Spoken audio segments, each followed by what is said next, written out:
of 1971. While the world watched India and Pakistan collide in a full-scale war, a second front was unfolding inside East Pakistan. A coordinated, relentless advance by the Indian Army and the Mukti Bahini. This wasn't one battle, this wasn't one operation, this was a domino collapse. Kushtia to Khulna to Jessore.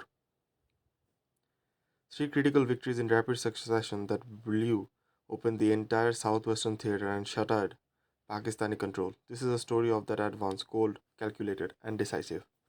After months of genocide and resistance, guerrilla warfare, the Mukti Bahini had weakened Pakistani control across East Pakistan, but southwest remained heavily defended. Key positions: Kushtia, the gateway to the Padda River region; Jessore, the major military cantonment in the southwest; Khulna, a strategic port city with hardened defenses, naval presence, and Pakistani strongholds. India's Eastern Command planned a three-prolonged advance: capture Kushtia, use momentum to smash Jessore, push deep to take Khulna, the final obstacle. This sequence wasn't optional. Each victory unlocked the next battlefield. The offensive began with Kushtia, defended by 57 Pakistani brigade elements. Initial resistance. Pakistan expected an attack, but they underestimated the coordination between the Mukti Bahini's guerrilla units and the Indian Army's 20 Mountain Division. Mukti Bahini had already disrupted supply lines, ambushed convoy routes, weakened Pakistani morale, and before India even fired a shot, the assault. Indian troops advanced rapidly, exploiting broken Pakistani formations. The Mukti Bahini guided Indian columns through safe routes, bypassing minefields and strong points. Pakistani forces collapsed faster than expected. Within hours, Kushtia fell, and with it, the door to Jessore swung open. The push towards Jessore. Jessore was the real prize, the headquarters of the Pakistani 9th Infantry Division, one of their strongest defensive positions. But here's where the psychological warfare hit hardest.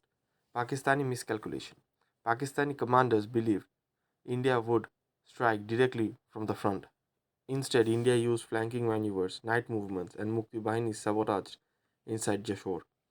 Pakistani intelligence reports were outdated, full of blind spots. Panic began to spread. The collapse. The Indian forces attacked with 4th Mountain Division, 9th Infantry Division, Mukti Bahini units blocking retreat routes. Pakistani defenses line fractured, then broke completely. Jessore was abandoned overnight. When Indian troops entered Jessore, they found ammunition left behind, barracks still warm, and a full cantonment deserted. Jessore had not been defeated, it had crumbled from inside. Khulna was different. Unlike Jessore, Pakistani troops didn't retreat. They dug in hard. Terrain advantage. Khulna's defense was built around narrow river channels, defensive bunkers, natural marshland, naval gunboats supporting Pakistani positions. India couldn't bulldoze its way in. Every meter had to be earned. Urban and riverine combat. Indian 9th Division and Mukti Bahini units advanced through, built up villages, mud flats, and booby-trapped approaches. Pakistani resistance was fierce. Every strong point turned into a last stand. The end game. Even after Dhaka surrendered on 16 December, Khulna's defenders refused to accept defeat. They kept fighting until December 17, one of the last pockets to fall. Khulna's capture closed the chapter of Southwestern Front. These sequential victories weren't just tactical wins, they reshaped the entire liberation campaign.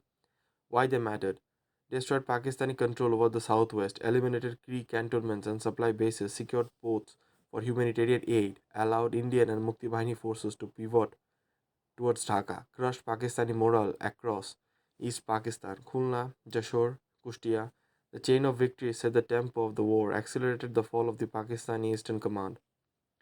These battles proved one thing: when conventional forces and guerrilla warfare merge with purpose, when an army partners with a nation rising for its freedom, victory becomes inevitable. The fall of Kushtia, Jessore, Khulna was not just military progress. It was the southwest of Bangladesh breathing again after months of darkness. The road to Dhaka didn't begin at the capital, it began here.